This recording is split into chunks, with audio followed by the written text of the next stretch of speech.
under constant pressure. There was an atmosphere of constant chasing. When will this... Daily phone calls? I couldn't say for certain daily, but I mean certainly very frequent, from private office to private office. Has this been delivered yet? Never any interest, as far as I recall, in whether, but only an interest in when. The announcement put out on the 20th of December says that he will be out early in the new year. It does not say subject to vetting. The contract does, though. The contract of employment. The contract issued to him after he was vetted says that he must maintain his clearance. So did mine. Okay. That is an absolutely standard stipulation. But nothing about his appointment actually, as far as I've seen in writing, stipulates it. There was then a debate between Cabinet Office, FCDO, about how to make sure that he is sent out to post with the appropriate clearance. And that took several days. And a position taken from the Cabinet Office was that there was no need to vet Mandelson. He was a member of the House of Lords. He was a Privy Councillor. The risks that attending his appointment were well known and had been made clear to the Prime Minister before appointment. Now, in the end, the FCDO insisted and put its foot down. I understand my predecessor had to be very firm in person. But that was a live debate at the point of announcement, and I think it's important to make that clear to the committee. So when you say private office to private office, you're saying private office of number 10? Yes, I am. And who are we talking about there then? Are we talking about Elsa Tarry? I'm not going to say, Chair. I may no longer be a civil servant, but I didn't come here today to scapegoat other civil servants. I came here to make sure the committee understood the circumstances. No, I understand that, but I also want to know who the source of this is. And I want to be able to get as much evidence as possible to be able to identify who the source of the pressure was. I mean, from what you know, let's see if I can ask you this way. From what you know, what was the source of pressure? Well, I've said I think that the vector I was most conscious of was from number 10 private office. And the number 10 private office is not sort of is a means by which others ensure that things happen.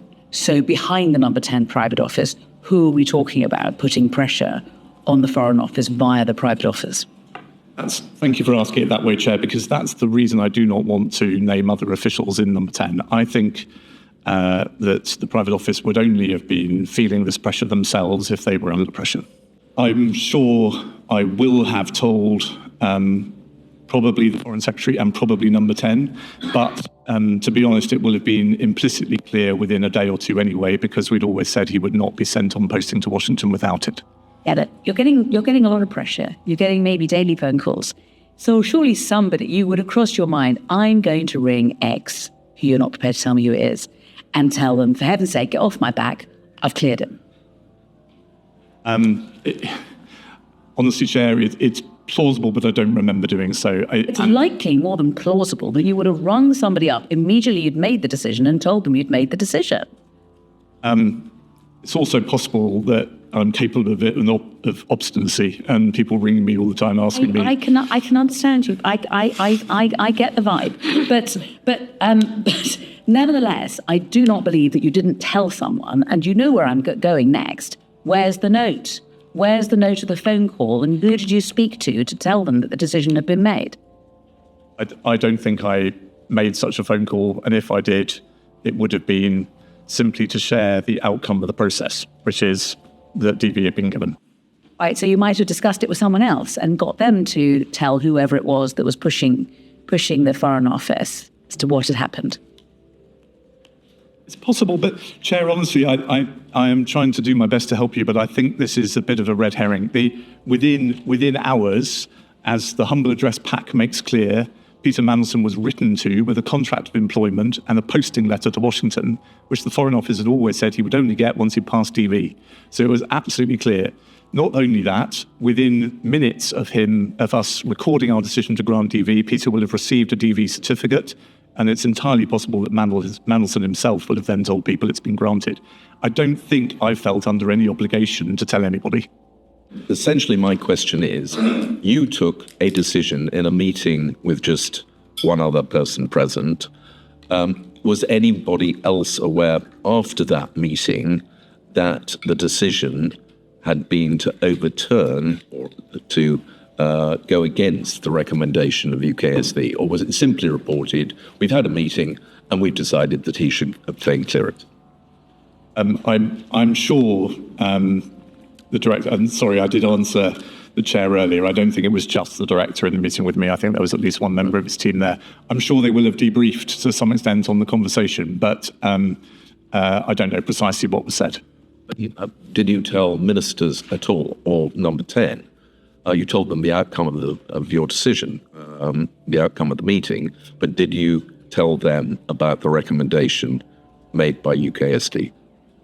No, and months later, when in the immediate aftermath of Mandelson's sacking, we were obviously thinking internally about how to respond to legitimate questions this committee and others had about that process.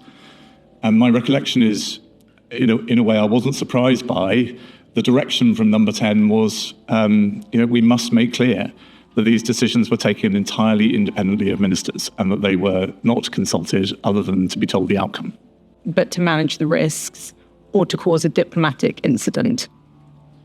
I was very conscious that if we went through the rigour of our process and decided against granting clearance, that would have caused a real problem for the government and a problem for the country.